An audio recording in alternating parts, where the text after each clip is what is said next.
Most people reserve jewelry buying for special occasions, but Mejuri is fine jewelry done differently because they know it's important to celebrate every day, not just the big moments. Start making your days a little extra special with gorgeous pieces for every style, occasion, and price point. Mejuri jewelry is designed in-house and crafted using responsibly sourced materials that are made to last, like their best-selling 14K solid gold pieces. You can even personalize your jewelry with engravable styles, birthstones, and letter pendants. It's time to start wearing jewelry just for you. Make every day an occasion. Discover fairly priced and expertly handcrafted styles to wear and love forever. Visit mejuri.com to shop fine jewelry essentials. That's mejuri.com.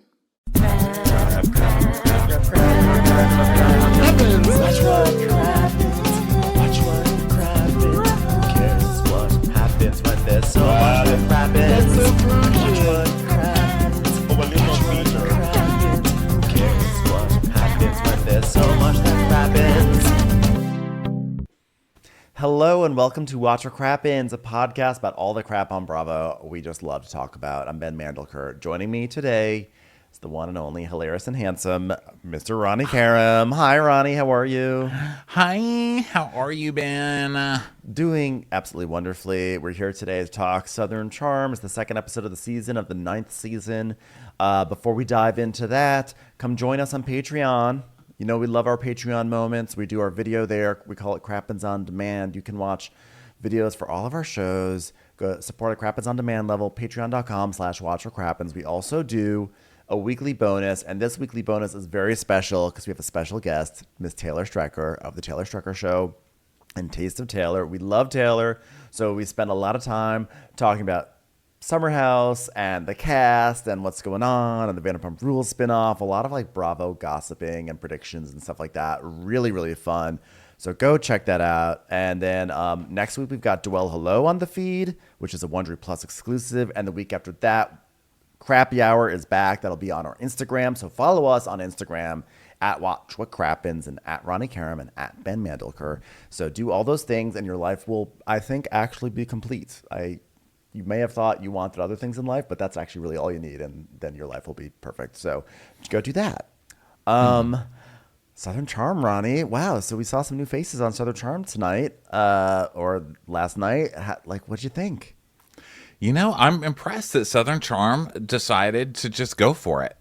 They're like, let's just bring in half a new cast. And, I mean, Taylor's been there and Olivia's been there, but these are a second season that they stuck with, even though they were kind of pointless in their first season, honestly. I don't even remember Taylor talking very much in her first season at all. And Olivia was just annoying and fake. I didn't buy one thing from her. But the fact that they were like, nope, that's just first season. Let's give them another chance and see where this goes. And let's keep Leva. Let's keep Vanita, even though she's just going to be playing with her dog in her yard. Let's give it a shot. And you know what? I think it worked. And they remembered that this show is about douchebags. And they brought in three new douchebags. I mean, way to make an effort, show. That's what I say. I have to say, I agree. I mean, this show is always really good it has a rhythm.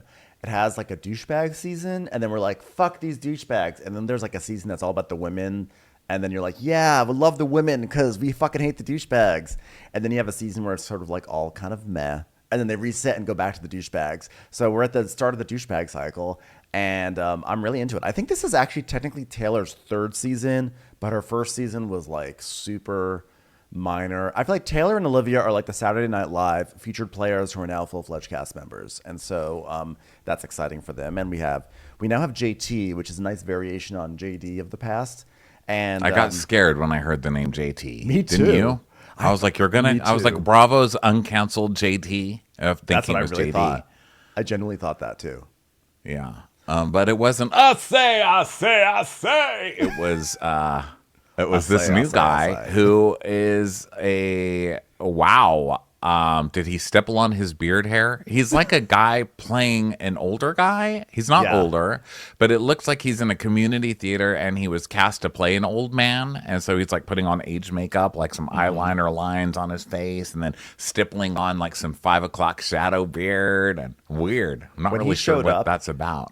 When he showed up, I initially was like, oh God. Oh my God. I'm going to hate this guy. But I actually wound up really enjoying him. And I think the reason why is because I think like his short guy energy, his short king energy was really much needed because we have these really tall assholes on this show. And you need someone who has a little bit of that Napoleon complex, who's just like, he's shorter and he's going to overcompensate by having kind of like a chippy persona, but like also an insecure persona. I really liked that in the mix of these guys. Yeah. Now the other guy, Olivia's love interest, I think it's fitting because it's Olivia, and I think Olivia is really fake. Like Olivia was clearly just brought on to move to this show and date Austen, like be Austen's love interest, and that's fake. I don't like when I feel like when things read as fake, they don't make for good TV, and I never bought any of that. And so it looks like she's doing that again with this new guy. This new guy's like, okay, I'll be on your show. Who should I date? And they're like, Olivia's free. And so they're just going to date now for TV. So I feel like that's kind of a continuation of something that I shouldn't be feeling. Now, that said, even if they're faking it, I feel like their chemistry is at least more than it was better. Before, right?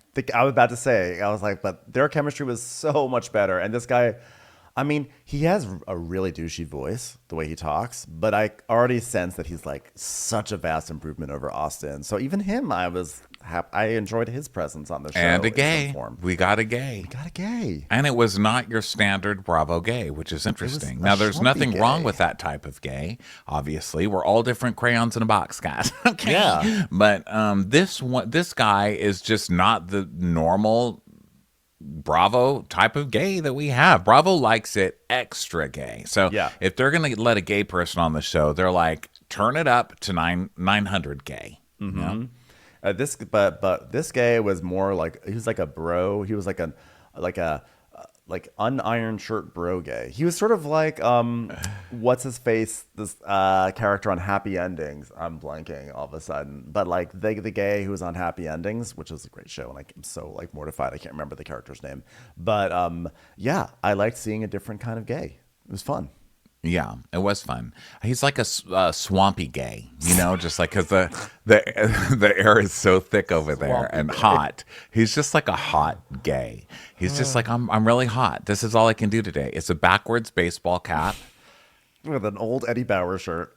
That's it. That's all you're getting. No one else here is gay. Like, who's even going to judge me? There's no gays to judge me here. So yeah, he's like, listen, this is a gay who has been beaten down by even trying to commingle with the gays of Southern hospitality. And he's like, TJ, between TJ and Mikkel, he's like, it's a lot. I'm just going to be a rumpled gay. That's just what I am. I'm just rumpled. Yeah, it's like, I don't have the energy for that kind of gay. Okay. So anyway, end of the preamble, but seems promising. I'm into it. I really enjoyed it. So on with the show.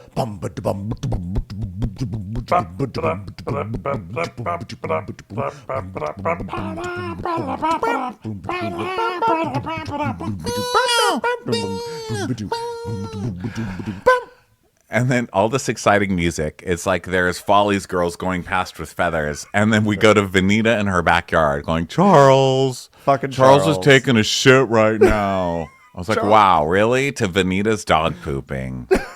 I know. Like, I enjoy Venita. I like her as like a person. I feel like she has not quite popped the way I've been rooting for her to pop. Charles is not helping. I think Charles may be one of our least charismatic dogs on Bravo. I'm so sorry. I'm so sorry to have to do this to you, Venita, but your dog, it's time. It's time to take him off camera. It's not meant for TV. Get rid of Charles, okay? Drop Charles off. Have Dorit come pick up Charles and take him for a ride, okay? Because this is enough. I've had enough. Also, editors, if you know that you have a cast member who has nothing going on, don't just fucking sit at their house all day. Like Venita has showed you. They're like, Venita, just be yourself. It's like if I was on TV, I would be like, okay, I do nothing. Here's what I did. My dog's going poop. And that's all she has. Don't sit there all day waiting for her to do something. She's already proven to you over and over she's not doing it. Just film her when she's doing something. Don't lead with this. Don't open the episode, okay? So then we go to meanwhile. Charles is taking a shit right now. What the fuck? And it doesn't get much better because then we go to Olivia microwaving oatmeal and it explodes. And Look, here's my note. Olivia microwaves something like it's her first time. You can tell this girl does not know how to do anything by her fucking self. Nope. And then it explodes. This is the second week in a row that she's made a mess in the beginning of the show. Last week she was throwing poop into a local creek, and now she's exploding oatmeal all over her microwave. And all the people leaving comments going, Ronnie, why are you being so mean to Olivia? Her dad told her to throw it over the creek. Okay, well, fuck that guy, too. You think that makes it better? It's a whole family of people flinging shit into a creek. That's generational trauma. That's what you call that. And don't tell me, oh, it's just for creeks. That's what you do to creek. No, that's not what you do to a marsh. That's disgusting. Throw your poop away. Yeah, I'm not going to be in support of that. So then we go to, I loved this. We then go to Taylor, who's like with her roommate, Louise. I'm like, I don't know who Louise is, but I want more Louise because Louise hates Taylor, clearly, and has been stuck listening to Taylor bitch about Shep for months. And Louise is just sitting there, and Louise is like, so you had a busy weekend, I guess. Okay, just tell me the Shep story. And she's like, well, yeah, Shep. I saw Shep for the first time in a couple of months. Louise is like, great. How was that? Okay, I'm going to put in a podcast. Just talk for the next 10 minutes. Okay. I'm listening to Morbid right now in one ear. Go ahead. Literally, just keep talking. You know, when you like see like an ex for their first time and like your heart just like drops into your butt. You know, Louise. I mean, do you have an ex, Louise? Oh, you don't. You never dated anyone, did you, Louise? But I love that Louise didn't even say, yeah, I know that. She just went, whoa. Like she clearly, I agree with you. She clearly hates her. I've been roommates with Louise, I think 9 times over the course of my life. Always love a Louise in my life. Please make Louise a cast member. I loved Louise. Louise's amount of fuck you was so funny because Taylor just like she found Louise on Craigslist, and Taylor was in a rough spot and just needed somewhere. Like, I don't have a job, I don't have anything. And Louise is like, okay, come on over. And so she's been living with Louise, talking about her problems. She knows nothing about Louise. No. She's never asked Louise a question. And then she's sitting here crying all day when she's traveling the globe to go to World Cups, we find out later. Yes. To stay in other people's mansions and like rich guys' mansions and stuff. And Louise wants her dead. Okay. And I'm Team Louise. Louise, the energy Louise was giving was the lady from Homeless Not Toothless at that dinner party just staring at all the Real Housewives fighting. That's what's Louise's energy. I want Louise to be at every group dinner and she doesn't have to say nothing. Just at the end of the table, just watching everyone and disgusted. Yeah, Louise for president, man. Team Louise. Team Louise. Jeez. So then we see Madison throwing out the dildo that Taylor got her. She's like, this is disgusting. And then Craig is driving and he's talking to Paige on the phone. And she's like, hello. And he's like, hey, what's up, baby? I'm getting a manicure and doing something just like 10 times more interesting than whatever you're about to talk to me about. So yeah, that's what I'm up to. Well, I'm going to golf with Austen and JT. I really miss you. She goes, oh yeah, I miss me too. So I'm going to go back to me now. Bye. It's like, wait. Let's talk more. She goes, all right, how was Madison's party? So he tells us, he's like, look, what Taylor said about Paige is bullshit, but I know Taylor didn't mean it, so I'm not going to hold this. I'm not going to hold this above her head. And am I going to talk to Paige about it? No, I don't think she needs to know about it. Really? Someone just told you your girlfriend cheated on you? Even if you trust your girlfriend, you should tell her that was said about her. And how do you know? Paige said, hey, did you see the comment on Comments by Celebs? Someone said, girl, you know that Paige doesn't have the energy to cheat. I think I did see that. Did you say that's why I'm in bed all day or something? No, Paige said, oh no, like seriously, I'm dying right now. I'm like literally dying right now. It's true. She doesn't. So then, then Craig's just talking about this Madison party and he's like, yeah, like Brett is great. Like I'd love to go on a double date with him and Madison. And Paige goes, oh, good. Which was her way of saying, like, just tell me when that date is, and I'll be sure to be in New York. Yeah, who's going to be your date for your side of the double? Because, bye, get smarter, quick. Sorry, peas are on sale at the store, so I can't come to Charleston this weekend. So now we go to Republic. Oh, yeah, and Taylor comes in with something that looks like a dress box. And she's like, hello, Republic team. And Leva's got her team out there, like TJ standing there, like, season 2 coming soon. It was very much like that. And there's a new guy named Robbie who's like the bar manager. And he's like, and Robbie. And I was like, no, we're not sure about you, Robbie, just yet. But the box, it turns out, is a box of alcohol because Taylor is now one of these people that goes bar to bar selling booze, which is sad. And Yeah, they're called alcohol reps. I mean, I call them pharmaceutical reps, but I mean, to each their own. Like, I feel like we deserve to give these people a more respectful title. Okay? It is called self-medicating for a reason. Give the woman some respect. I call alcohol reps in LA aspiring models and actors, personally. So Taylor, because we all have seen them going down, up and down the Sunset Strip, Cabo Cantina. yeah. Have you guys tried Loco Monster cocktail poopy face? It's such a good cocktail, and you're like, Isn't it time girls had some beer? Like, what if there was like something flavored and sparkling for women with low calories? I'm like, okay. please enjoy fizzy crap. So then, so Taylor's like, so last year I was working as an orthodontic assistant, and I love my job, but I gave everything up to travel with Shep because at the time I thought it was the right decision because I thought we were getting married and settling down and having kids, but instead I was just out of a job, nothing else lined up. So thanks for that, Shep, she says. Taylor, I can't with Taylor right now. I mean, look, part of it is because I literally had to remind myself in the show, Ronnie, she can't hear you. You know what I mean? Because I'm yelling at the TV. Like, I told you. How many times did everybody in the whole country was yelling at you? No, Taylor, don't do it. Shep is never going to marry. Shep is abusive emotionally at the very least. Run. And you wouldn't listen. It's like, she can't hear you. You're yelling at a Vizio.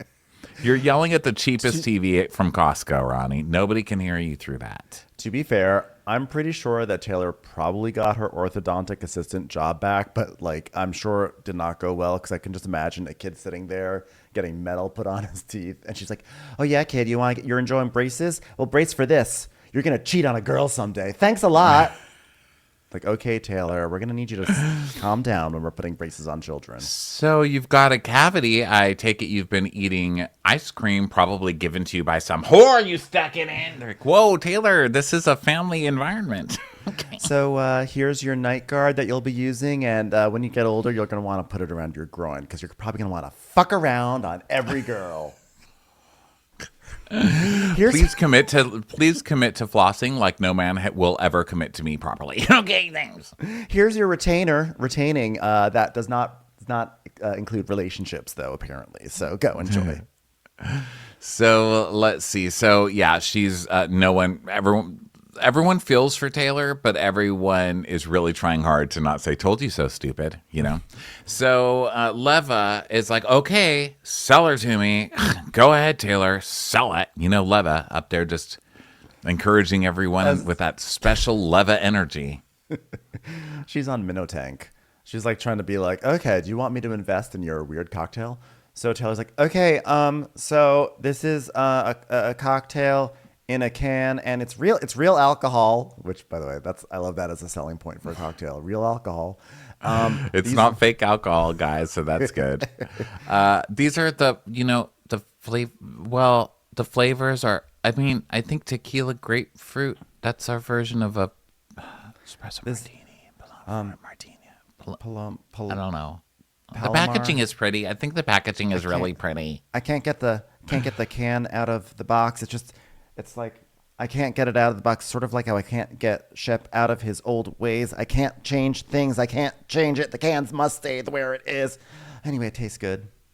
It's called Day Chaser. It's 100 calories, gluten-free, 1 gram of sugar, and no added sugar.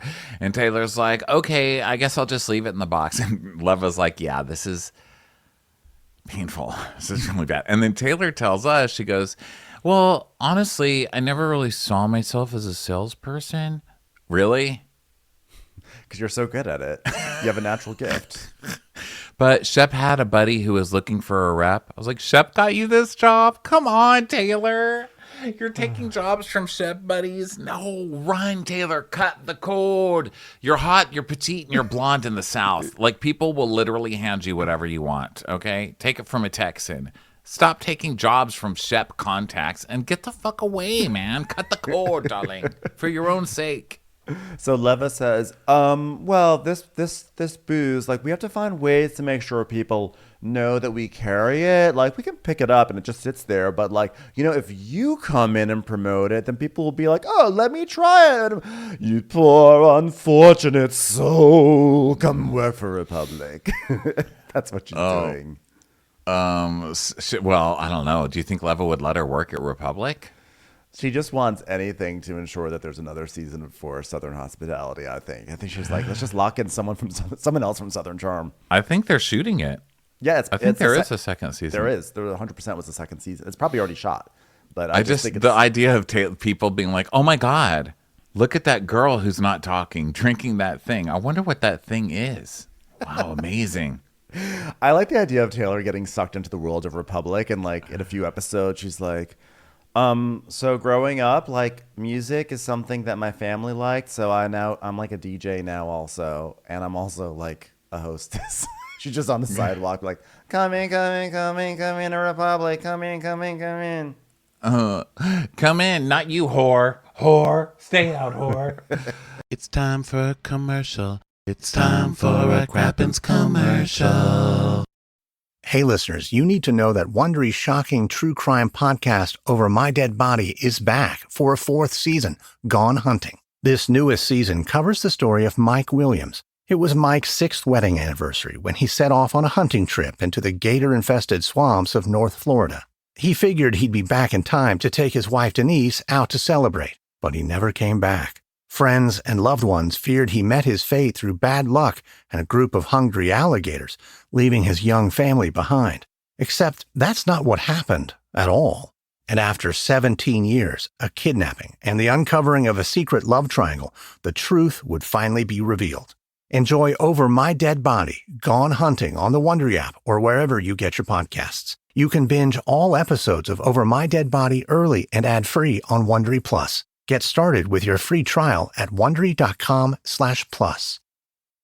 I want you to picture Steve Jobs tinkering with a computer in his garage, Walt Disney drawing cartoons for his high school newspaper. Every big moment starts with a big dream, but what happens when that dream turns out to be an even bigger failure? Each week on Wondery's new podcast, The Big Flop, host Misha Brown is joined by different comedians to chronicle some of the biggest failures and blunders in pop culture history. Each episode will have you thinking, why in the world did this get made? From box office flops like Cats the movie, to Action Park, New Jersey's infamous theme park that had countless injuries, many lawsuits, and rides so wild it became known as Class Action Park. Or Quibi, that short-form video platform with an even shorter lifespan. It's a story of a spectacular failure with lots of surprises along the way. Enjoy The Big Flop on the Wondery app or wherever you get your podcasts. You can listen to The Big Flop early and ad-free on Wondery Plus. Get started with your free trial at Wondery.com/plus. So Leva's like, okay, well, should we sit down and drink some of these while I let TJ call you stupid in 19 different ways with his eyes? Yeah. Okay, let's do that. Because Leva and Taylor sit down at the bar to talk, and then TJ just stands right between them and is like, okay, conversation with 3 of us, right? I'm like, TJ, get out of there. Don't worry, TJ's not actually going to say anything with words, only his eyes. And TJ's like, oh no, I'll say it. You're dumber than a can of spray here, okay? Now I'm just going to stand over here and look you up and down a million times. It's either this or vacuum my apartment again. So Leva's like, the last time we saw each other was a debacle a little bit. Like, I don't want you to be that person. I don't want you to embarrass yourself. So as I was saying, come work at Republic because you definitely won't embarrass yourself here.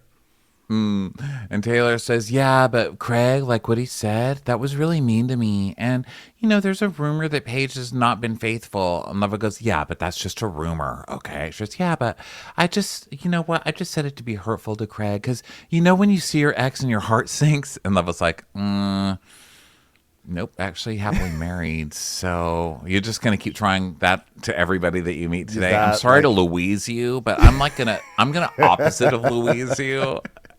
Taylor, just say I'm too happy for this conversation. So. Hey Taylor, I hate to break it to you. We're only in the 3rd minute of the show, and you've had the same conversation twice already. So I can't be the Louise to you today.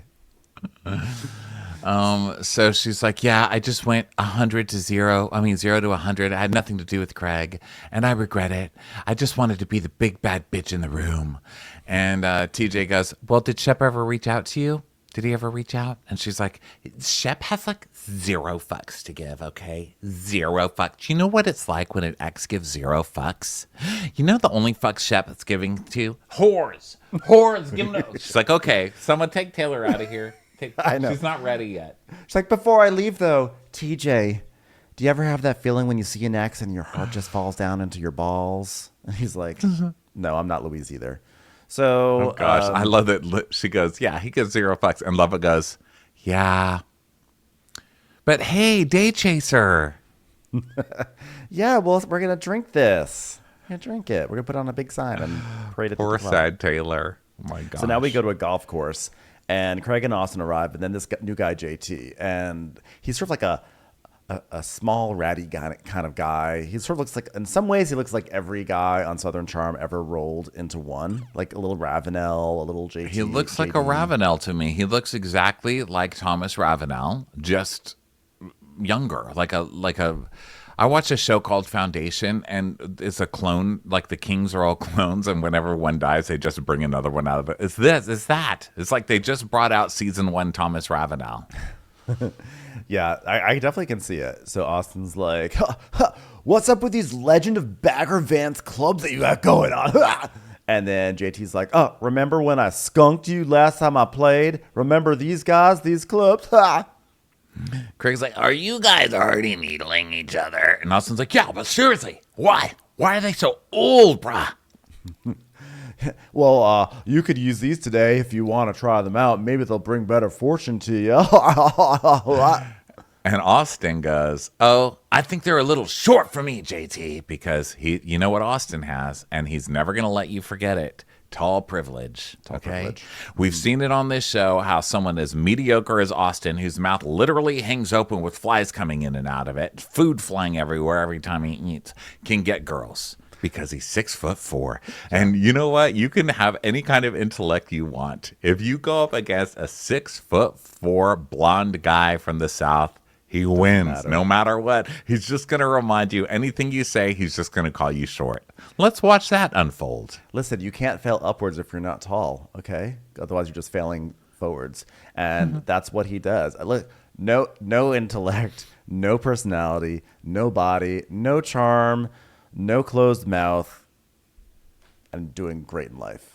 That's tall privilege. Tall privilege. So Craig is telling us that he met JT a couple of years ago when JT moved to Charleston, and then JT's whipping out a bottle of scotch or something, and he's like, you want a cup or you want to be a man, Austin, and drink it from the bottle? And Austin's like, I will take a cup, tall cup, you short little fuck. I'll have a tall boy, please.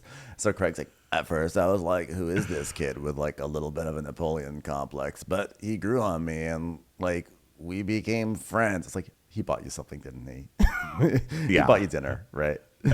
He invested in sewing down south or some shit. He bought a pillow. So JT is trying to be a badass with his bottle of booze in his first scene, and he's like, see you boys, and tries to race them to the tee, but he goes the wrong way. So they're goes off to the parking lot. So then they start golfing, and they're sort of like being broy, and JT's like, hey, that was a pretty good shot. That's a pretty good shot. I mean, it's a short par 4. Oh yeah, you're a short par 4. They're so bad. So this poor little man, you know. So JT's like, yeah, I've known these guys for a long time. We play golf, we hang out. When COVID hit, I made Charleston my home, and now I live in this little Charleston bubble. I see these guys hanging out downtown, and soon we became friends, and it's the best bubble. I'm never leaving this bubble. Do you know how many girls hang around that lamppost of a man? Truly brings new meaning to bubble, bubble, toil, and trouble. Also, is Charleston bubble, is that just a redundancy? Do we need both words? I don't know. So Craig is like, JT, I want to hear more about this trip with Taylor. And he's like, oh yeah, we have to unpack with Taylor. So we went to Europe to watch the World Cup. Craig's like, what? How'd that even happen? Why does the world even have a cup? That's crazy. Does it have a dish too? Tell me more about this. isn't that dangerous? Everybody sharing from the same cup after COVID? Like, do we even get straws for that cup? I mean, I know Charleston's like the only place still serving those, but still. Do you think there can be a world pillow? Because I can get started on that. So JT is like, well, yeah, I had this trip planned for 2 years. Here's the plan. Go to England, go to England, go to Paris, World Cup. So I just bought this huge house in England and in Paris, both. Huge house. And I invited some girls to come and, all my friends, whoever wants to come, big ass house. So, I've known Taylor a long time. So obviously she's pretty sweet and funny. So I was like, bring your friends, Taylor. And in Paris, then she hooked up with my friend. I was like, wow, this is so sad.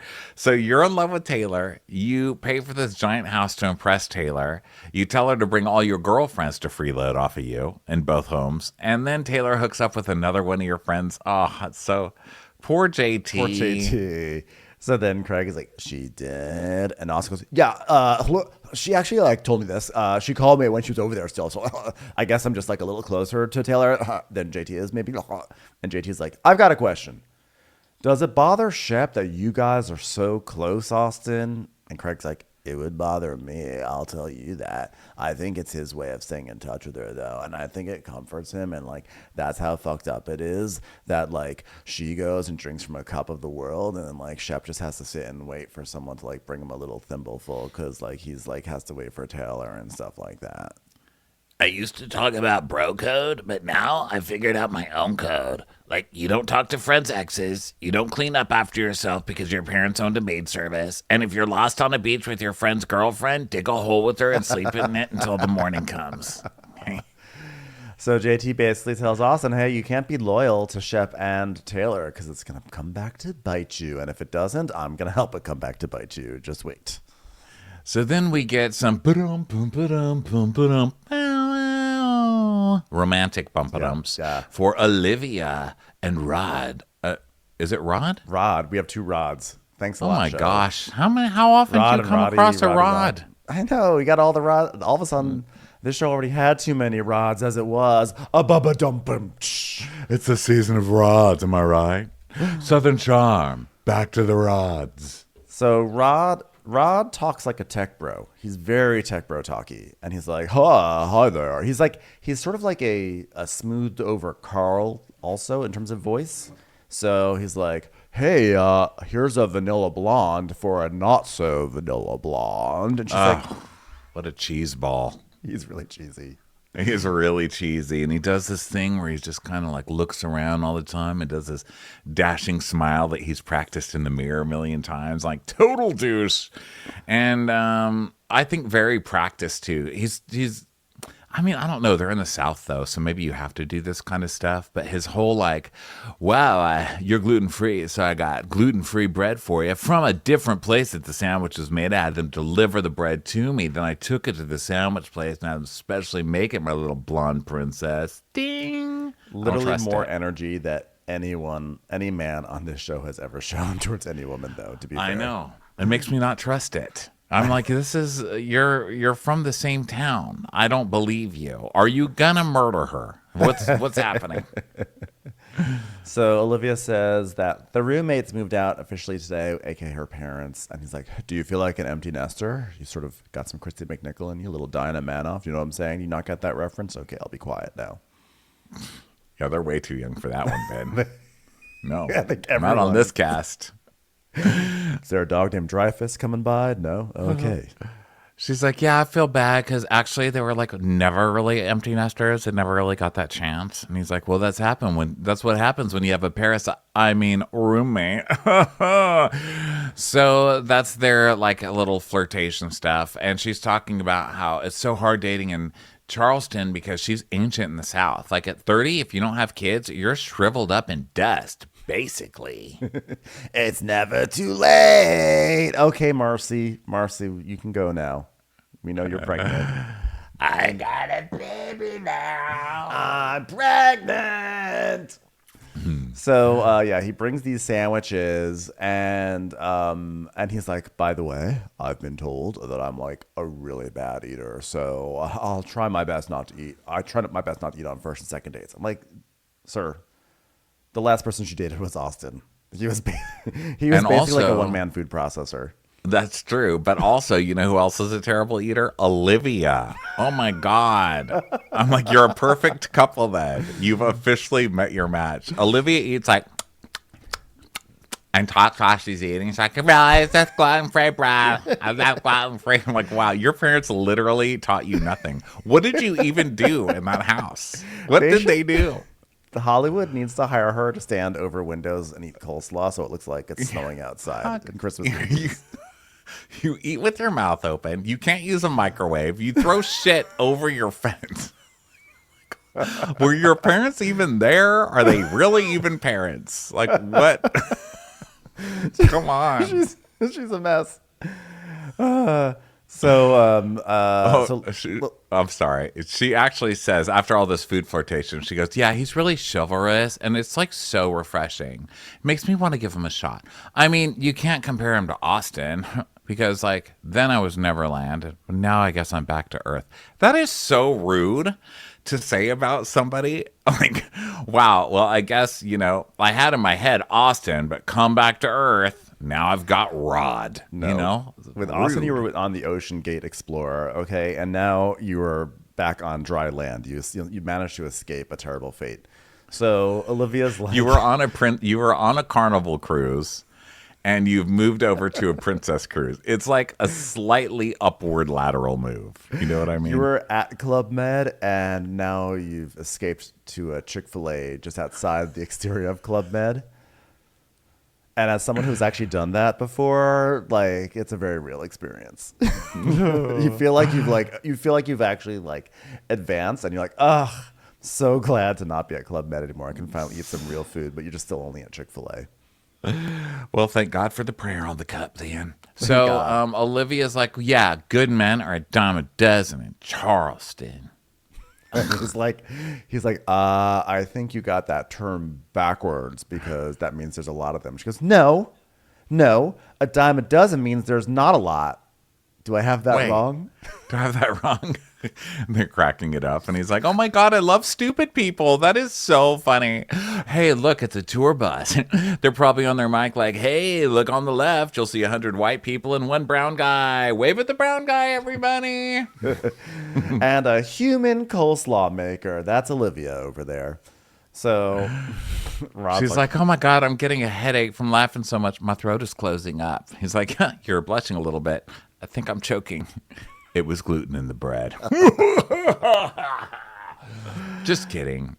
Well, they kiss. They really do have more, like, so much more chemistry than Austen. So I was happy at the very least. Well, they didn't to me until this kiss part, because she does this thing where she just looks at him and then she licks her lips, you know, which means like, I want to kiss now. And so then they kiss and it's kind of awkward, but I'm ready. No, she was that like, okay, I've already done the I'm dumb thing. I've already eaten with my mouth open. I've already flung some dog shit that we found during lunch over his shoulder. Okay, let's make it. Cut to the tour bus. Hi, everyone. This is Louise. Welcome to Louise Tours. I'm going to point out all the losers in town. Okay, there's 2 losers on a bench. That one, oh, I kind of know her. She's the biggest loser of all.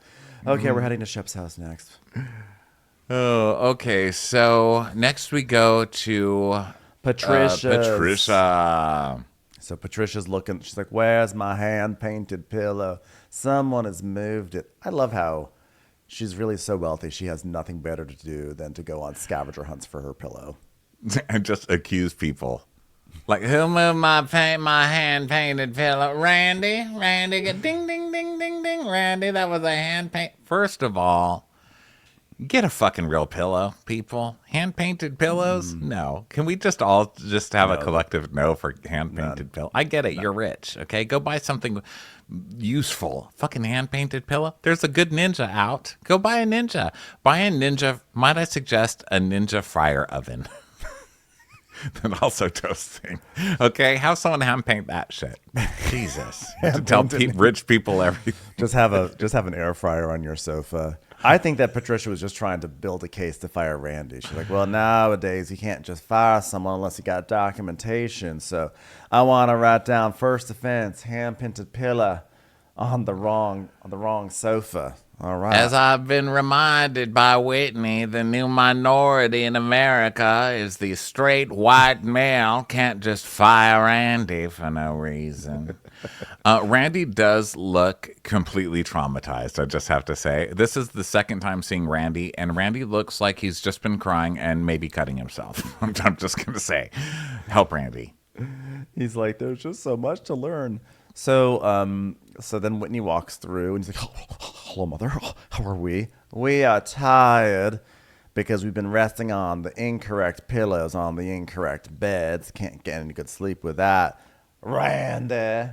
But And Randy whizzes in. Oh, sorry, go ahead. I was going to say, other than that, it's also because someone was partying until 4 o'clock in the morning last night. And Randy's just whizzing in like, yes, hello, ma'am. She's like, maybe that would, Randy, could you get me a drink? My usual martini, please. Now, Whitney, sit up straight and put your leg down. And he's like, oh, it's the furniture in here. I mean, it's a museum in here. I guess it's just not comfortable. I just can't get comfortable in here. She's like, shut up and sit down, Whitney. Yeah, Talk to to sit your up mother. straight, hunchback fool. He goes, well, I'm just saying, mother, it's form over function, mother. Form over function. Well, that's what we almost named you, form over function, son. So she says, just shut up and sit down. And then Randy comes in with the martinis. Now, Randy, see how many times I have to tell you, that glass is upside down. Don't you wonder why there's a puddle on your tray? I'm sorry, ma'am. I'm sorry, ma'am. Now go back and sit on the ninja. I'm like, oh, okay. Now, you know the Brits never touch glasses when they cheers, right, Whitney? They just say cheers. And he's like, well, we're American, though. It's considered gauche, sort of like your haircut, son. So she goes, did you talk to Madison? I'm really sorry. I wanted to go to her party, but then I remembered every single person who was going to be there, so I got sick. I told her I'll go to your next wedding party. Yeah, we'll celebrate the richness of marriage, huh? And she tells us a story about her father. Her father didn't get married till the 60s, and so Whitney has some of that DNA. And he says he's looking, but he just hasn't found the one. Well, I say get over 22-year-old models. You always complain about them being inarticulate. Well, I mean, let's expand the search. What, you want to bring home some girl going door to door selling alcohol to bars, trying to make it big in the world of fashion, am I right? Expand the search. He goes, well, but to quote the Keebler Elves, you can't rush richness. You can't rush rich. You can't rush richness, mother. What the fuck? Can't rush richness. Can't rush. I didn't can't rush pay for richness. Can't rush richness. Can't rush richness. Can't rush rich. Who wrote that? What gay hating little elf wrote that Can't tagline? rush Fuck richness. that gay elf. Hey. Gay hating elf. I didn't pay for you to go to university and interview Andre Leon Talley to quote the Keebler Elves. Well, to quote Renob, your boner is backwards. Get it fixed and get a decent woman in here. To quote those old ladies from the 80s, where's the beef? And by beef, I mean wife. To quote Randy, hold the pickles, hold the lettuce, special orders don't upset us. All we ask is that you let us serve it your way. Can I please stop sitting on the ninja? My ass is burnt. To quote the old rumpled man with the mustache, time to make the donuts. By donuts, I mean babies, please. Grandbabies. So then we go to Madison's house, and she's doing her hair to call her mom, which I think is so Southern. Yeah, well, her mom's just named can't. Tara, which is one letter away from tiara, so you always got to make sure your hair looks nice. Isn't it also the mansion in Gone with the Wind? Yeah. I think it is. So she's terrifying. She's terrifying. Terrifying. Okay. Terrifying. Yeah, she really is. She's like perfect and blonde and gorgeous, and she doesn't come to her daughter's wedding party. It's like, wait a minute. What's going on with Tara? You know? Commercials. Here comes one right now. So she's like, I like when she answers the phone, she goes, Madison. And she goes, "Hi, Mom. You look cute. Where are you going?" She was like, "Well, I'm going to lunch with a friend, and then we're going to go antiquing. That's what my hobby is, finding treasures and then destroying them."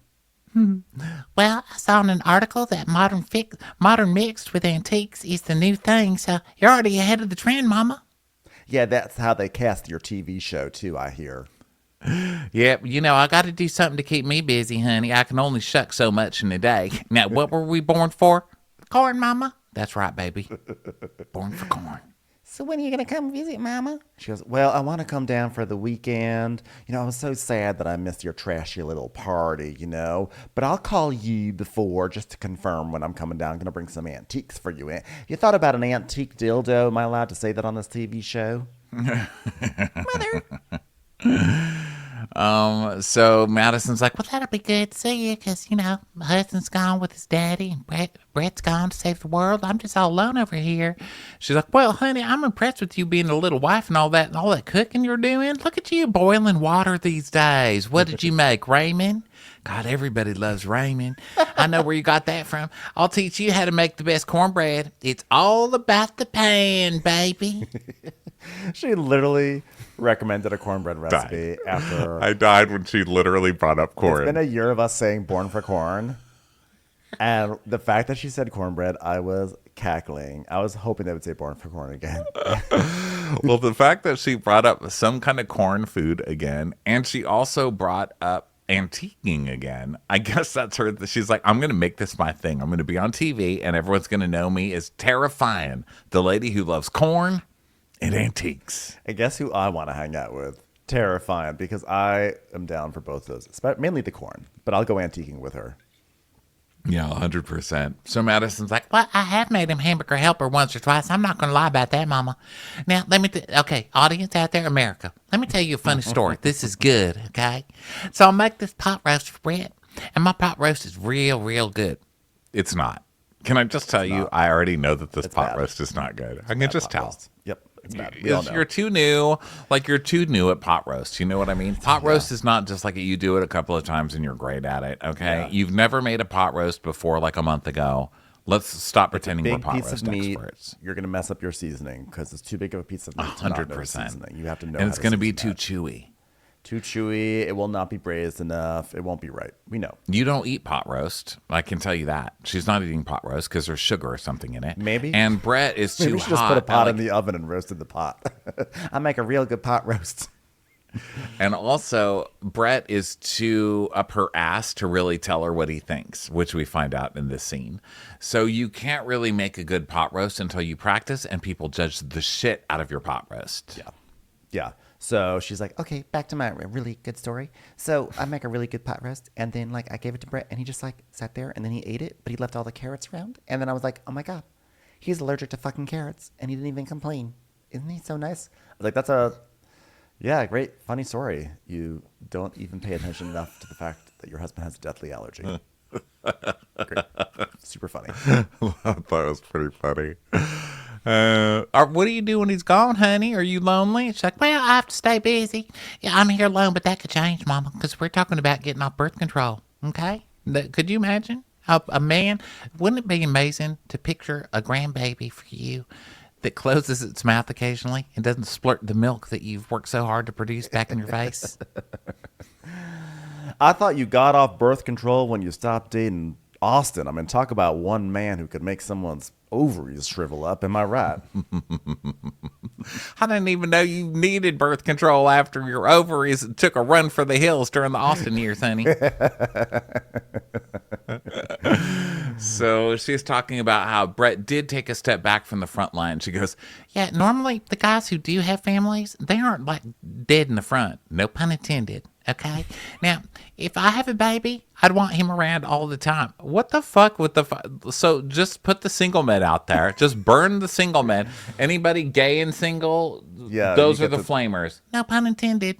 Okay. I know. So, so then Madison's basically like, I miss him when he's gone. And Tara's like, yeah, I know. And then drops the phone. Because she probably saw a really great antique nearby. Or some corn. So then The mom's just like, I'm over this. How long do I have to pretend to like you? This has been a long scene. Comb your hair. Mother, I just put product in it.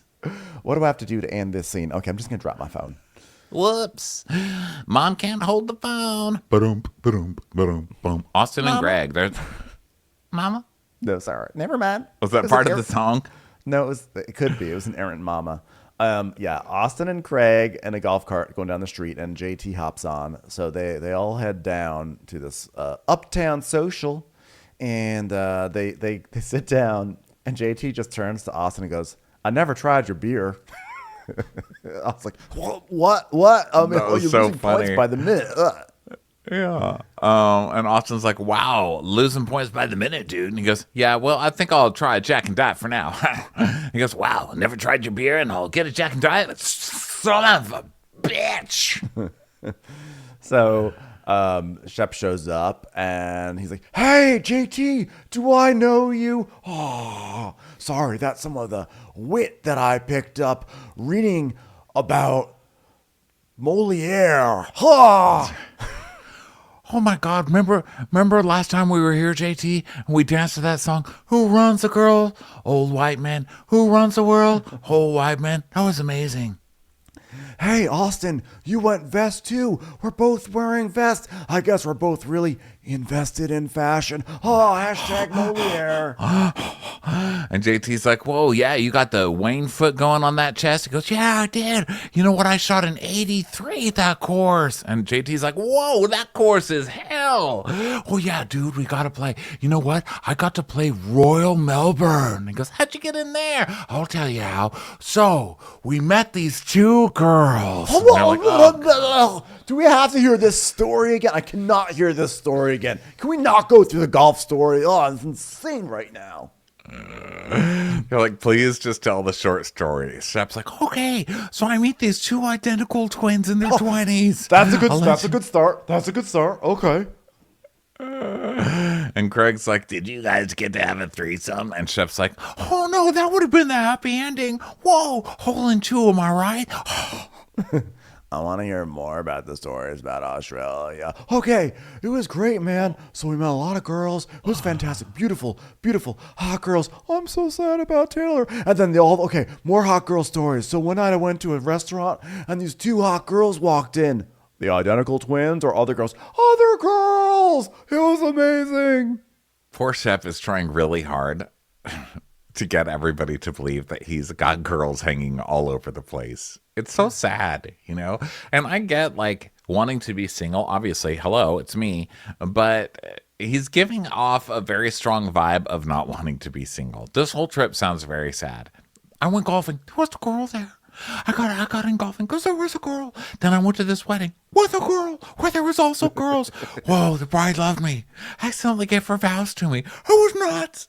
Yeah, everything is about that. So JT's like, so do you do Hinge or Raya? He's like, oh no, I don't. I'm tall. I had organic success. Yeah, It I'm was wealthy great. and tall. Yeah, I know you don't understand that, but we don't need to use apps. Yeah, it's great. Yeah. And JC's like, listen, now I'm not a relationship counselor, but you were with Taylor. Why would you let Taylor go? What a girl. Petite, blonde, Caucasian. I mean, it's hard to do better than her. She's literally perfect. Now, can I be honest with you? You should find a way to marry that girl. Listen, you're not going to find a lot of blonde, white ladies in the South. So, Well, there are plenty of fish in the sea, my friend, and girls. So, well, the best girl in the world. I mean, not Austin. Whoa, Taylor's the best girl in the world. I mean, Taylor's a cat. Talk about fish in the sea. She's a catch of the day. I'm trying to understand why you let her go. If you catch a world record fish, you don't throw it back on the ocean. I mean, I guess maybe sometimes you do, but you kill it and you eat it for dinner. Am I right? Why would you ever get rid of Taylor? Best girl. So basically what they've done is they have cast a messy ass on this show, which I love. So he is going against the tall guy. He's basically Team Craig because Craig has always been out on the edges of this group because he was like, he's not from the South and he's from Delaware or something. And he doesn't come from a ton of money or whatever. And so he's always been on the outside for that. And so he's always trying to cause shit with the guys. But now here he has backup. And I love it. Watching them work together to destroy these two with a smile on their face. Guys, my heart like literally was warm. I was like, oh my God, am I getting hot in here? No, it's just my heart. It's warmed. Yeah. This guy was giving me strange, like, short Southern man version of Ramona vibes. Just sort of like just saying it and just like not even caring, just going, just and like clearly this was awkward territory. And like the whole rest of the episode, he just is like Ramona, you know? So Austin's like, what is going on? And Craig's like, he's in love with a girl. Craig, I'm not in love with her. I'm not in love with her. And he goes, yeah, but she walks in and you light up. I mean, I think you light up. I sort of have to clear out some space and look all the way down to see if there's a light by my feet. But yeah, you light up. It's like you look like one of those tennis shoes that every time you take a step, it lights up. Like I look down and just see it blinking every once in a while.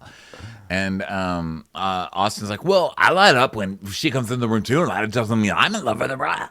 And Shep's like, you do spend a lot of time together. Well, yeah, because we're super close. Like she was always calling me about you. And JT is like, wait, but don't you care that this guy is hanging out with your ex? Like, isn't that a little weird? I don't care. I don't care at all because I went to Australia and there were so many girls. JT's like, huh? He's like, it's for Taylor to decide who she wants to hang out with. I'm progressive. And JT's like, come on, this bro code, bro. And Shep basically confirms Craig's theory, which is, see, I sort of see Austen as a life raft between me and Taylor. Like, I get info, and I ask how she is, and I say, what's she up to? Has she sold any day chasers? Please let me know. And then I go back to masturbating into other people. It really is the best of both worlds. With Taylor, you got to be careful with the relationship. I mean, you're talking to his ex, okay? And when you have a sleepover with a girl that's your friend's ex, because he's saying this to Austen, and Shep's head is like, gosh, what are you talking about, sleepover? Well, because the other night we were at a bar and then Taylor was like, I'm tired. So we all went to Austin's and then, Austen, you let me leave. And then it was just the two of you. And then the next morning I was like, hey, Taylor, love of my life. Do you want to get coffee? And she was like, I'm leaving Austin's just now. That's weird. Did I just say all that stuff out loud? Whoops. in other words, hey, I can't believe that Raquel spent the night over at Sandoval's after they went into a hot tub and then stayed over, and Adriana didn't even know about it while she was out of town. Darling, I know. I thought that too, because I was like, I believe the word that's missing in this entire exchange is a JT that you dipped out. You dipped out from Austin's. And Austen is like biting his lips. He's like, what the hell, bro? Okay, that's what you get. Okay, you have tall privilege, but he has messy little person privilege, and he's going to come in here and splatter all your mess everywhere. That's what you get. Make another short joke, stupid. Go ahead. Exactly. So Austin starts going like, listen, we both like he was literally like a broken robot, and like his tongue was just like flapping out of control. Well, his mouth just keeps moving, but no words are coming out. So Craig's like, yeah, wait, she spent the night at your house that night? Yeah, well, I thought she left, and then she was in the guest room, and then she walks into my room, and I'm like, whoa, I didn't even know you were here. This is insane right now. And she said, yeah, because I got drunk. And I was like, oh my God, be a better liar. Dude, you lie so much. Like, you are proof that practice doesn't make perfect. I mean, geez. I don't need you to be a better liar. Just be more of an original liar, because you literally stole the Tom and Raquel lie. Like, it's the exact same lie from the hot tub night.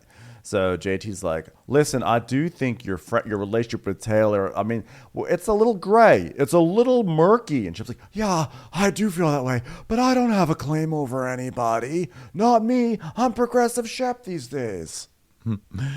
Well, if Shep had a sleepover with Olivia, you'd be pissed about that, wouldn't you, my tall brother? And Austin's like, oh, God, don't even talk like that. JT goes, well, it is a little murky. No, when I think of her, I feel like I'm just like a protective brother. More like. Yeah, but like protective, like the way they are in Game of Thrones, you know? They fuck each other in Game of Thrones. So Craig's like, have you guys? No, like they are in that Lifetime. Flowers in the Attic. They're also protective in that show. Have you guys ever kissed? And Austen goes, let me just wipe my mouth. No. I will too. Craig's like, I'm gonna get a beer. Listen, he looked down and to the left when he said that, and I've seen Law and Order before, so Yeah, because we all know when you look down to the left, that means you're lying. That's why Beyonce sings that song, because she's talking about a box to the left that's lying. So, honest question: is it my left or your left? Like, if you're looking down and to the left, right. I thought it was up and to the right too. Like you're looking into your head to come up with something. Let me see. Let's look it up because I think that was my first thought too. Look when you're lying. So someone is lying. Look. Okay, debunk the myth that people. Oh, look.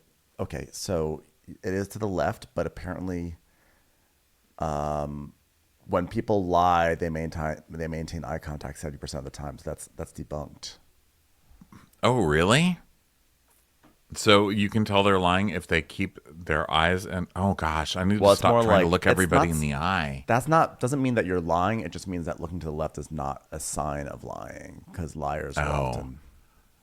Okay, so being vague, offering few. These are signs of lying. Being vague, offering few details. Okay, he's doing that. Repeating questions before answering them. Oh yeah. I don't know if he's doing that. Speaking in sentence fragments. Speaking sentences with your lips while other sentences are coming out of your mouth tonally, which was Austen. Just kidding. Failing to provide specific details. Okay, grooming behaviors such as playing with hair. He's literally playing with his hair and hands over his mouth. Okay, I want to see. Here's something from Time magazine. By the way, this is really unhelpful. This is from Time magazine.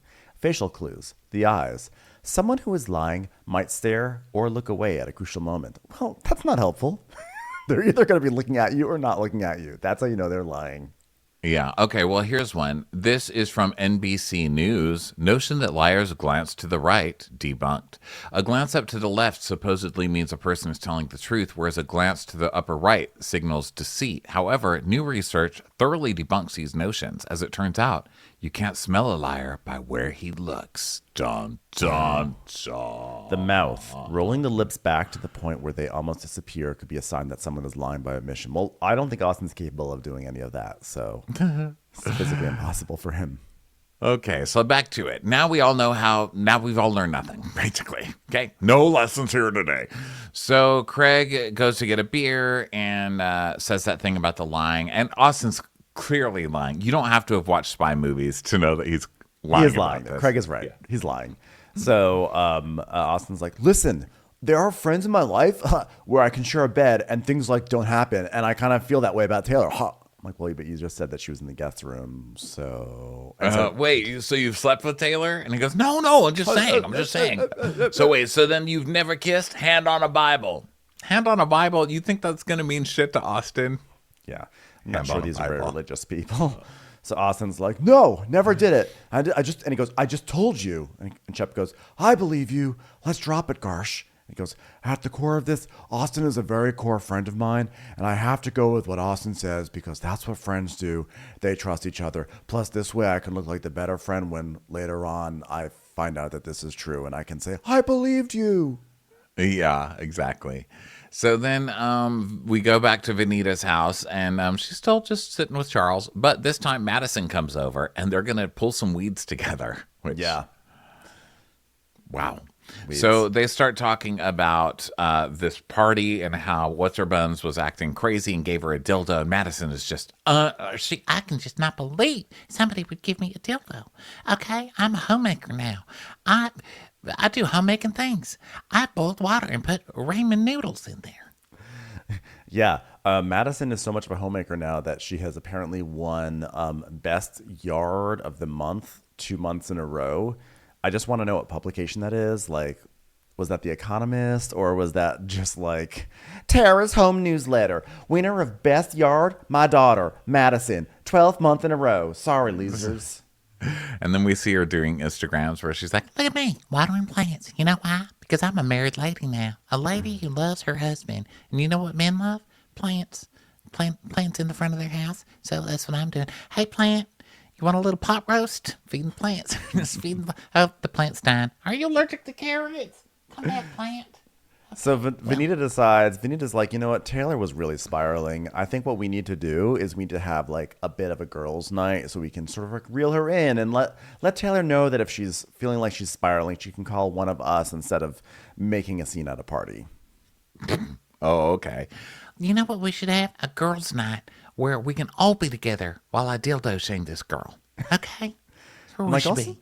Like, Vanita, you're on a reality TV show. We are here for the spiraling, okay? Like, more spiral. We want you to spiral, actually, if that's possible. Yeah, spin that top already. So Vanita, so Madison's like, Well, you know, when you're dating someone who has all these guys who are best friends, I mean, they're going to go with each other, not her. and she's like, yeah, I think the only person that actually didn't do that to her was Austen. And Madison's like, Well, I have my own thoughts about Austin. I mean, okay, he's low-key in love with her. There, I was going to try and hold it in, but honestly, it's Austin, and it's just painful having him anywhere in my thoughts. So there it goes. You spread it around. Spread it wide. Not born for corn. So now we go back to the bros who are on, by the way, they're on like a very sad pub crawl because they're just going to empty bar to empty bar to empty bar. Is this like a Tuesday? What's happening? Probably. So JT's like, okay, if we go somewhere else, let's talk about something fun. Okay.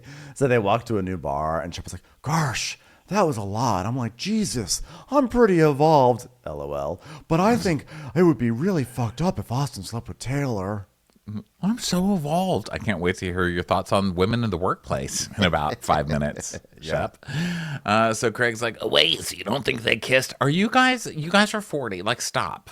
You think they kissed? Everybody in this town dates everybody else. You guys are the ones who have told us that for years. So let's just all get over it. Okay? I'm already over this story. They shouldn't have leaked this 10 months ago. So Shep is like, she's like, I don't have any idea, and I'm not gonna play detective because honestly, I'm too wealthy to do that sort of job. But you know, fucking Austen, right? He's like, well, you've never admitted to me that you thought it was weird, and it is weird because I have a Craig code. Have you heard about the Craig code? It's like the Da Vinci code, but if like Da Vinci had exes who was like talking to, and like it's just like not cool. And Shep's like, well, I thought they had a good relationship and then it ended, but it got stronger. Hopefully this isn't going to be another Scandagarsh. So they go to this new bar that's called like, I don't know what it's called, but they're there and Rodrigo joins them and this bar has like merch that says Big Deck Energy. So Craig really wants to get that merch and they want JT to wear the merch, but JT's like very insecure about wearing the merch. He like really doesn't want to. And because Craig's like, hey, if I buy you a Big Deck Energy shirt, will you wear it? And JT's like, I don't know. I mean, if it says I have a baby dick, I'm not going to wear it because I don't have a baby dick. I don't. And I wasn't tormented about that all my life. So no, I don't want to wear a deck shirt. No, I'm not going to do it. No, it says like big deck. And he's like, but that still sounds like dick. So no. So we start seeing his insecurities already spiraling out, which is Hilarious. And so then he wears this shirt and Shep's wearing like a Big Deck Energy hat and everything. And Rodrigo comes and he's like chugging a beer and Austin's like, oh, Rodrigo. Huh. I had known Rodrigo for like a decade at this point. Oh, he's like best friends with some of my best friends from like other best friends from like high school. Like some of the friends I used to like drive across lawns with from lacrosse team, you know? And he's like one of my favorite humans in Charleston. So then we get a Rodrigo story. It's like, guys, last night I was at Rarebit with my boyfriend, Tyler, and I ran into my ex-boyfriend and his wife, and then I did this face at him like, oh, what? A wife? And he was like, no more guys, only women. And I was like, we should hang out sometime. And then Tyler, whatever his name is, thought I was serious, and he was like, you really want to hang out with your ex and his girlfriend? And I was like, no, I'm fucking kidding. Didn't really sound like a joke, but you know. I love that though. Just someone who's like, hey, you want to hang out? I was totally kidding. Fucking loser. So then Austin's like, he just turns to JT because now he wants to give it back to JT. He goes, hey, JT, when was the last time you had sex? And JT's like, with a girl? He's like, Why am I ever going to answer to you about my sex life? And Austin's like, you don't have to say who. When was the last time you had sex? I just want to know. Hold on. He's like, what about you? When was the last time you had sex? He's like, 6 days ago. Conjugal visit. They say, do we know her? And he's like, yeah, okay, you guys are trying too hard with this fake storyline of hooking. Like, it's painfully obvious that you guys are just all faking this storyline now. He's like, what? Maybe you know who I had sex with 6 days ago, right after I was making Shep insecure about me possibly banging Taylor. Yeah, exactly. So Craig is like, is it because... And JT goes, well, I haven't been interested in anyone. Is it because of Taylor? Are you holding out for Taylor? The love of your life, Taylor. You love Taylor, don't you? Do you wish you were a child with braces and Taylor could be an assistant for the process? You love Taylor. Craig, you got to drop this narrative. And Shep walks off all pissed that they're coming for him again. And Craig's like, Well, I mean, you do have big deck energy, bro. That's a t-shirt you're wearing. say something about him being short. Say something about him being short. So then Shep goes to the bar, so then Austin follows him, and Shep is like, JT's like, oh, you'll never find another one like her. Like, what the fuck are you thinking? I'm like, oh, God, maybe not. I just know how much she loved me and how much I sometimes acknowledge her presence. And I can't believe we're out drinking and talking about failed relationships. Gosh, I really miss having someone to call stupid every day. And now Craig joins them. And so they've just all left the newbies, which is so funny. Stuck having awkward conversation at another table. And JT's talking to Rodrigo. They're like, well, I guess we got to have conversation. He's like, so how do you know Austin? He's like, oh, yeah. Yeah, I know Austin. I met Austin years ago when he was a normal person, and then he turned into a douche. Well, he was always a douche, but now he's like just a gross douche. Yeah. So then back to Shep. Shep's like, that was my longest relationship, bros.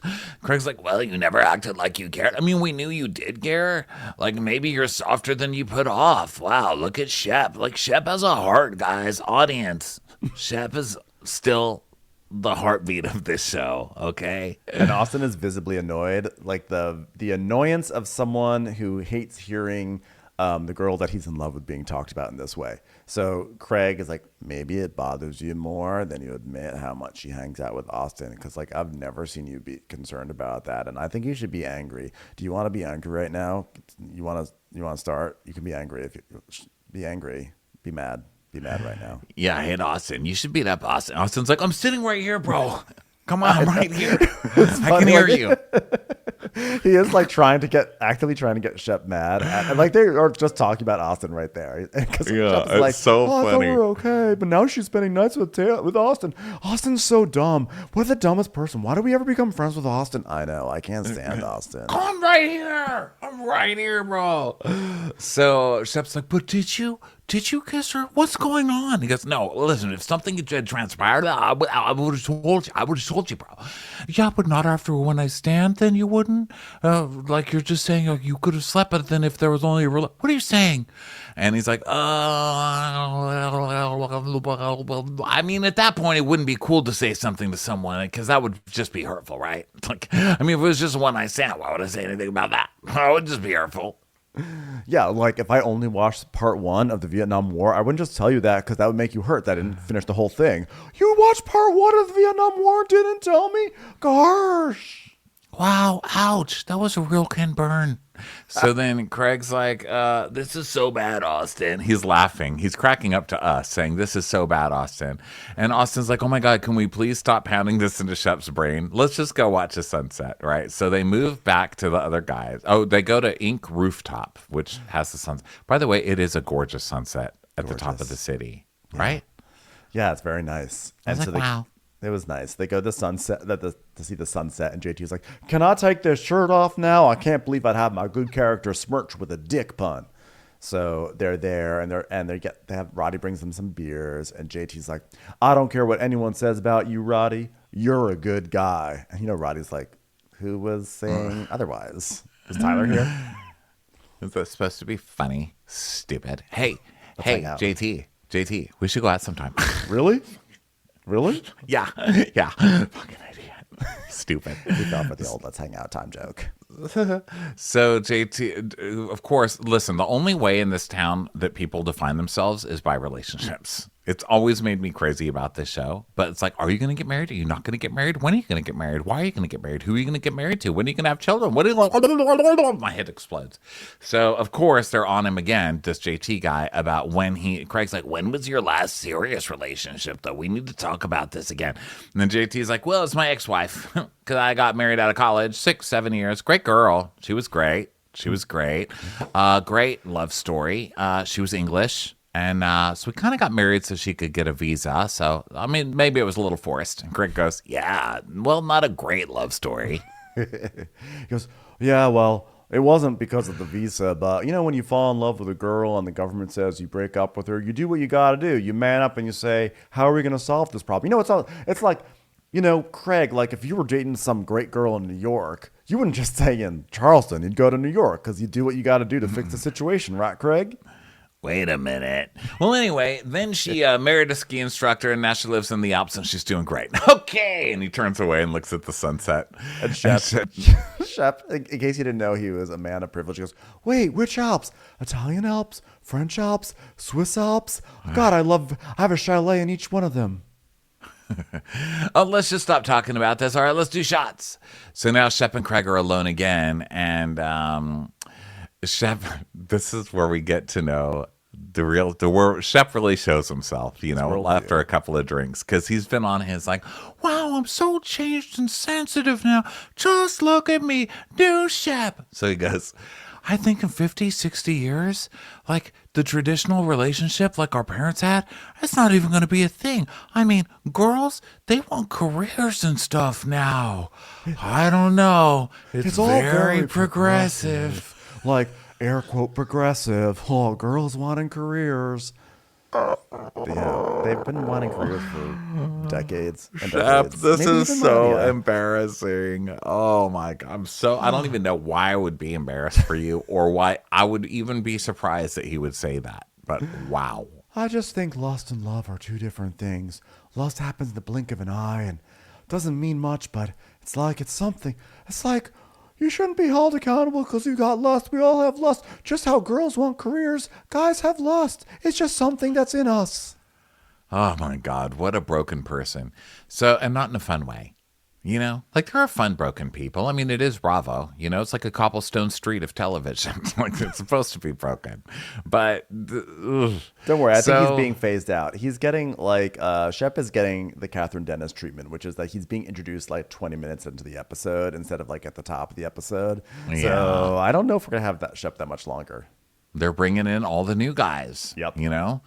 So Austen is, now they're talking about the girls, Shep getting married. Austin's saying, I think Shep knows you're in love with Taylor, JT. He's trying to turn it now on JT. He's like, but you know what, bro, next time don't bring it up. And JT's like, absolutely, but you're the one who's hanging out with his ex. Yeah, but I've known him about 7 years. That makes it worse. That makes it worse. I mean, look, yeah, do I fall in love with girls who are out of my league? Do the girls leave me and go to various different Alps and live a life of luxury and wonderment? Yes, but you've known her for 7 years, so the stakes are even higher for you. And back to Craig and Shep. Shep's like, honestly, I just don't know. I mean, I'll give this 50-50. What can I do? Go back in time and bust through a door? No. I wouldn't be surprised if they looked at each other one night and said, let's go for it. No one's going to know. And then they did it. All right, you've convinced me. No one likes me anymore. I just wanted someone to walk past and throw their coat on Shep's head. Just like completely irrelevant. My God. Randy comes by. This is from Miss Patricia. Just puts a coat on his head. So that was it for Southern Charm. Everyone, thank you so much for being here and listening. Go check out that bonus episode with Taylor Strecker. So much fun. And we are going to catch you on the next episode. Bye, everyone. Bye. Watch What Crappens would like to thank its premium sponsors. Ain't no thing like Allison King. Ashley Savoni, she don't take no baloney. Stroll in the park with Caitlin Clark. She's not just a Sheila, she's a Daniela. Itchels. Aaron McNicholas, she don't miss no trickolas. She's never scary. It's the Green Fairy. Jamie, she has no last namey. Hava Nagila Weber. Know your worth with Jason Kurth. Sip some scotch with Jessica Trotch. She's always supplying. It's Kelly Ryan. Kristen the Piston Anderson. Let's give a kisserino to Lisa Lino. Megan Berg. You can't have a burger without the Berg. Ruru LaRue. The Bay Area Betches. Betches. And our super premium sponsors. Somebody get us 10 cc's of Betsy MD. We're taking the gold with Brenda Silva. Let's get real with Caitlin O'Neill. Don't get salty with Christine Pepper. Can't have a meal without the Emily Sides. Nobody holds a candle to Jamie Kendall. She's not harsh, she's Jill Hirsch. She's a little bit loony.